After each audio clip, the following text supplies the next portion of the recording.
જન્મોત્સવનો ભાગ બીજો શરૂ કરીએ છીએ આજે. પહેલો ભાગ આપણે જોઈ લીધો, બરાબર. લેખક છે એના સુરેશ જોશી, પ્રકાર છે નવલિકા અને ગૃહ પ્રવેશમાંથી લેવામાં છે.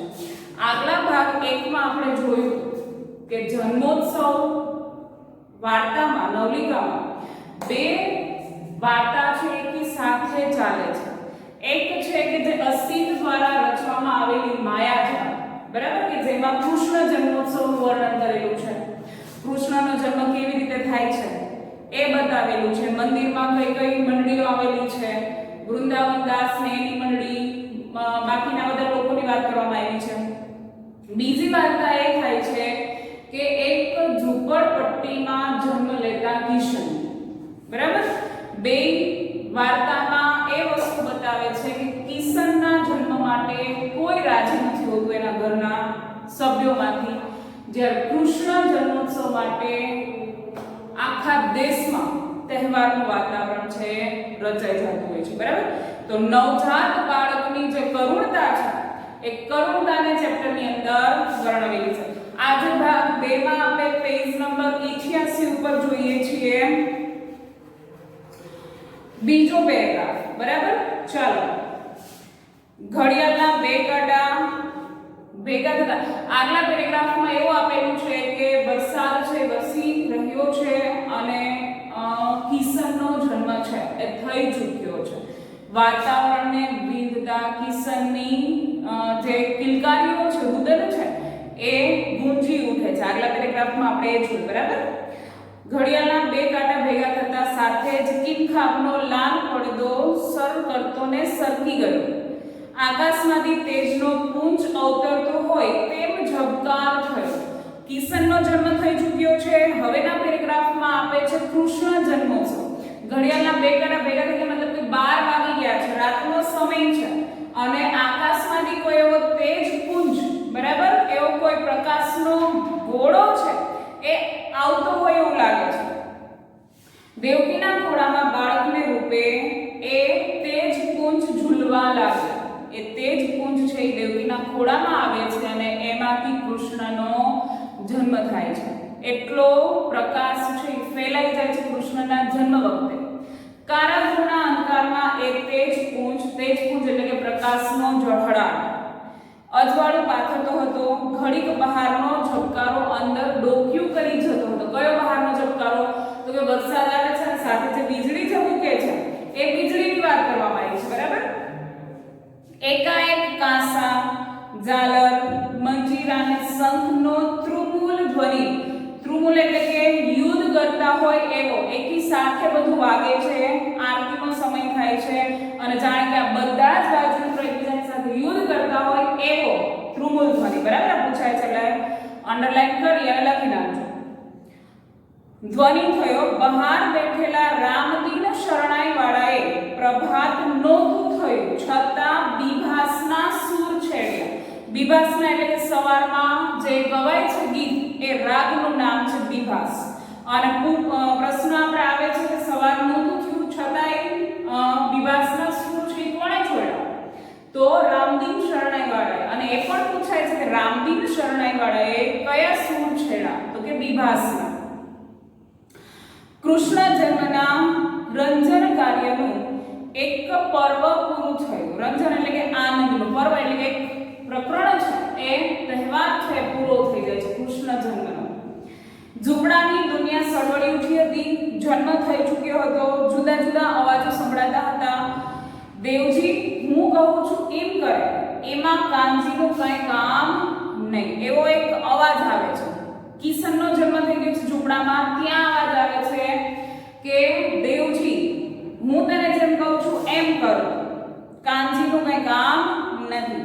પણ ઈ વેલજી ડોહાની આ ઘડીએ કોણ ભાણ કાઢે? ભાણ એટલે કે ખબર.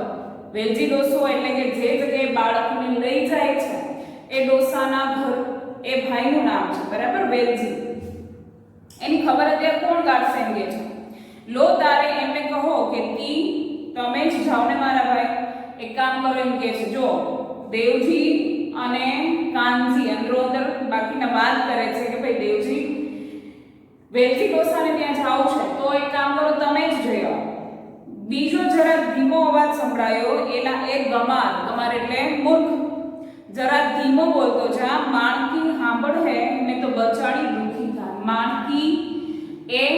બાળકની માતા છે કે જેનો જન્મ ઝૂંપડપટ્ટીમાં થયો છે કે જેનું નામ કિશન રાખવામાં આવશે, બરાબર. એ કિશનની માતા છે માણકી. તો શું કહે છે કે ભાઈ જરાક ધીમે બોલ. હવે શું કામે ધીમે બોલવાનું કહે છે? એવું કયું કામ કરવા માટે જાય છે કે જે માણકીને છુપાવવામાં આવે છે, બરાબર. એટલા માટે કહે છે કે જરાક ધીમે બોલ, માણકી સાંભળી જશે તો પછી એ દુખી થશે. જેને ઉદ્દેશીને આ કહેવામાં આવ્યું તે કટાક્ષમાં બોલ્યો. દેખી તો થઈ જ છે ને, દેખી એટલે કે દુખી તો થઈ જ છે. નહીં તો મેઘલી રાતે ભીંજાતી આપણા ભેગી કઈ હોત, હોનાના હિંડોળે ઝૂલતી હોત. એનું નસીબ અત્યારે દુઃખમાં જ છે એમ કે છે. જો એ દુઃખી ના હોત તો એ કોઈ હોનાના એટલે કે સોનાના હિંડોળે ઝૂલતી હોત, અહીંયા આપણી ભેગી રખડતી ના હોત. એના જવાબમાં કોઈ બોલ્યું, અરે ભઈલા જાજી લપ મેલો ને. લપ એટલે કે એ વાતને મૂકી દો એમ કે છે. હાલો મારી હારે પ્રતાપગંજમાં જવું, પેલું નાળું નથી ભાડ્યું લ્યા. ભાડ્યું એટલે કે જોઈ. પ્રતાપગંજ એટલે કે એ ગામમાં આવેલા સ્થળનું નામ છે પ્રતાપગંજ, બરાબર. ત્યાં જાવ છે ને ત્યાં જે નાળું નીકળે છે એની બાજુમાં જાવ છો. ત્યાં ઓલા છાપરા દીઠા કની, કની એટલે કે પાસે, જે છાપરા જોયા છે એની પાસે ત્યાં જવાનું છે. ક્યાં જવાનું છે? ઝૂંપડાની અંદરના માણસો અંદર અંદર વાત કરે છે, બરાબર. એમાં કહે છે. એના જવાબમાં કોઈ બોલ્યું, ના ભઈલા ઈ આપણું કામ નહીં. આ પાણી પડે છે તો જુઓ, ઘૂંટણમાં પાણી ના હોય તો મને કહેજો. ઘૂંટણમાં પાણી એટલે કે ઘૂંટણ સમા પાણી ભરાયા છે બધી જ જગ્યાએ. તો ત્યાં જાવ એ આપણું કામ છે નહીં, કેમ કે જોરદાર વરસાદ છે, વરસી રહ્યો છે. એ વરસાદમાં ઘૂંટણ સમા પાણીમાં ત્યાં જાવ એ અત્યારે ઠીક છે નહીં. બીજો વધારે આંકડો થઈને બોલ્યો. આંકડો એટલે ઉતાવળો થઈ જાય છે. લ્યા મેલે એને પડતો, હાલ કાંજી લઈ લે છોકરાને. કાંજી એ બાળકના પિતાનું નામ છે, બરાબર. લે હું મોર ખાઉં છું. એને મૂકી દે એમ કહે છે ના હોય. બીજો એમ કહે છે કે હું તારી સાથે આવું છું. કાંજી બાળકને લઈ લે. મોર ખાઉં છે એટલે હું આગળ ખાઉં છું. ચાલ. બાળકના રુદનનો અવાજ બહાર આવ્યો. કાદવ ખૂંદતા 4 પગલાનો ડબ ડબ અવાજ એ રુદનમાં ભળી ગયો. બારે નીકળે છે તો જે પગ પાણીની અંદર ચાલે છે એ જે અવાજ આવે છે એની સાથે બાળકના રડવાનો અવાજ છે એ ભળે છે. વરસાદ વરસતો રહ્યો, પવન વિંજાતો રહ્યો, ઘડિયાળના કાંટા છૂટા પડ્યા. છૂટા પડીને આગળ વધવા લાગ્યા. મતલબ કે 12 થયા તો 12 પછીનો સમય હવે વીતવા લાગ્યો છે. વરસાદ પડી રહ્યો છે, પવન જોરદારનો ફૂંકાય છે અને ઘડિયાળનો કાંટો છે એ આગળ વધતો જાય છે. ઘડિયાળ તરફ હવે કોઈની નજર નહોતી. અસિતની માયાવી સૃષ્ટિએ બધાને સખ્ત બનીને જોઈ રહ્યા હતા. માયાવી એટલે કે જાદુ. અસિતે જે બધું ગોઠવેલું હતું કે જે રીતનો કૃષ્ણ જન્મ એને બતાવેલો હતો એ જાણે કે કોઈ માયાવી જાદુઈ સૃષ્ટિ છે એમ જોઈને બધા આશ્ચર્યના ગરકાવ થઈને જોઈ રહ્યા છે. સામે મુખ્ય જે રચેલો અન્નકૂટ હતો એમાં પણ રંગોની યોજના ભારે ચાતુરીપૂર્વક કરેલી હતી. અન્નકૂટ ધરે છે. હમણાં જ ગણપતિ ઉત્સવ ચાલે છે અત્યારે તો ઘણી જગ્યાએ અન્નકૂટ ઘરે ધરાતો હોય છે. અત્યારે બહાર પંડાલ તો પડ્યા નથી, બરાબર. તો જે અન્નકૂટ ધરવામાં આવે છે એ એમના મૂકી નથી દેવાતા. એને યોગ્ય રીતે રંગપૂર્વક ગોઠવવામાં આવે છે કે જેનાથી જોવાવાળાને આકર્ષણ ખેંચાય, બરાબર. જોવા માટે એને વધારે ઉત્સુકતા રહે. એટલે જે અન્નકૂટ ધરવામાં આવે છે એમાં પણ અલગ અલગ રંગ પ્રમાણેની ગોઠવણી કરવામાં આવે છે. હવે વસુદેવ કૃષ્ણને લઈને ગોકુળ જવાની તૈયારીમાં હતા. દેવકી કેમે કરીને માનતી નહોતી. વસુદેવ આપણે જોયું છે જ્યારે કૃષ્ણ જન્મ થાય છે, વરસાદ આવતો હોય છે, છાબડીમાં વસુદેવ કૃષ્ણને સુવડાવી અને એ વરસાદમાં નદી ઓળંગતા ઓળંગતા લઈ જાય છે. એ ચિત્ર આપણે બધાએ જોયેલું છે, બરાબર. દ્રશ્ય જોયેલું છે ટીવીની અંદર. તો વસુદેવ છે એ બાળકને ત્યાંથી લઈ જવા માટે આગળ વધે છે તો દેવકી કે જે કૃષ્ણની માતા છે એ રોકે છે. દેવકી કેમે કરીને માનતી નહોતી, હાથ હલાવીને કરગરતી હતી. પાશ્ચાત્ય ભૂમા એટલે કે પડદાની પાછળ પાછળ શરણાઈનો કરુણ સૂર ઘૂમી રહ્યો હતો. જો આ જે દ્રશ્ય ભજવાય છે એ દ્રશ્ય એક રીતે ગોઠવેલી સૃષ્ટિ જ છે, અસીતે ગોઠવેલી. બરાબર, જે દ્રશ્ય સામે ભજવાય છે એમાં પાછળ બહુ કરુણ સૂર છે, શરણાઈના એ વાગે છે. અસીતની તરકીબથી હવે ગાઢ વર્ષાનું દ્રશ્ય આબેહૂબ રજૂ થયું.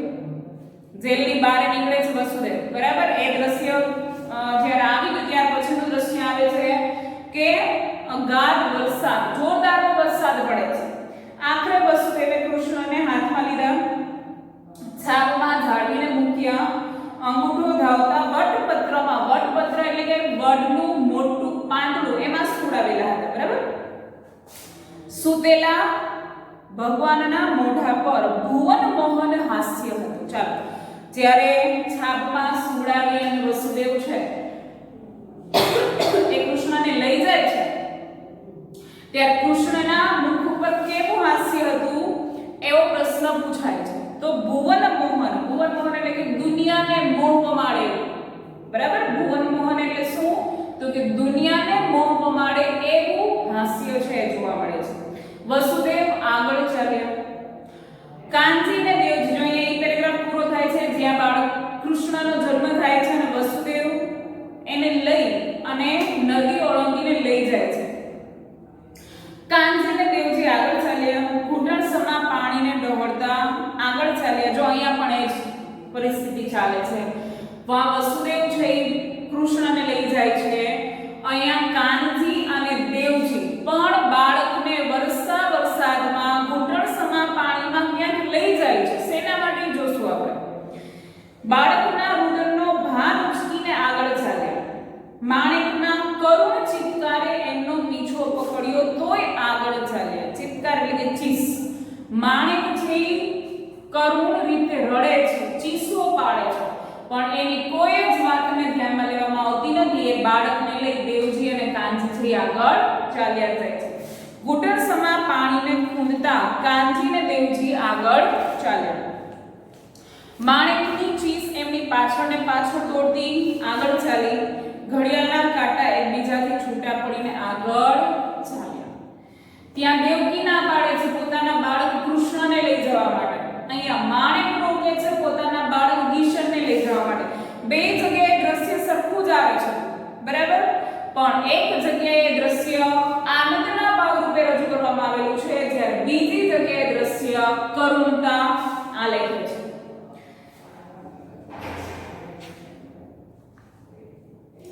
વસુદેવ વરસતા વરસાદમાં જમનાજીને કાંઠે આવ્યા. નદી તો બંને કાંઠે છલકાઈ. અસીતે ભારે કરામત કરી હતી. દીવા બધા બુઝાઈ ગયા હતા. બરાબર, હવે શું? અત્યારે જે અસીત જે સૃષ્ટિ રચે છે, સામેવાળાને જે બતાવે છે એમાં શું છે? તો કે વરસતા વરસાદમાં વસુદેવ છે એ જમનાના કાંઠે આવ્યા છે. બરાબર, નદી બે કાંઠે છલકાઈને આગળ ચાલી જાય છે. અસીતે ભારે કરામત કરી. જે યુક્તિ રહીતી છે, જે દ્રશ્ય ભજવ્યું છે એમાં અસીતે કરામત કરેલી છે અને બધા જ દીવા બુઝાઈ ગયા. તેજ પુંજ જેવા કૃષ્ણ ભગવાનને વચ્ચે વચ્ચે ઝબકી જતી વીજળી સિવાય બીજું કશું જ હવે દેખાતું નહોતું. દીવા બધા બુઝાઈ ગયા એટલે બધી લાઈટો છે એ બંધ થઈ જાય છે. અત્યારે સામે કયું દ્રશ્ય છે? તો કે ભાઈ તેજ પુંજ, જ્યારે કે કોઈ ગોળો ઝળહળતો હોય પ્રકાશનો એવા કૃષ્ણ દેખાય છે અને ક્યારેક ક્યારેક વીજળીના જે ઝબકારા થાય છે એ ઝબકારા દેખાય છે. એ સિવાય કાંઈ જ દેખાતું નથી. કડીક તો આ કરામત છે એ બધા ભૂલી ગયા કે ભાઈ આ અસીતે રચેલી માયા છે. બરાબર, એને રચેલી યુક્તિ છે એ પણ ભૂલી જાય છે.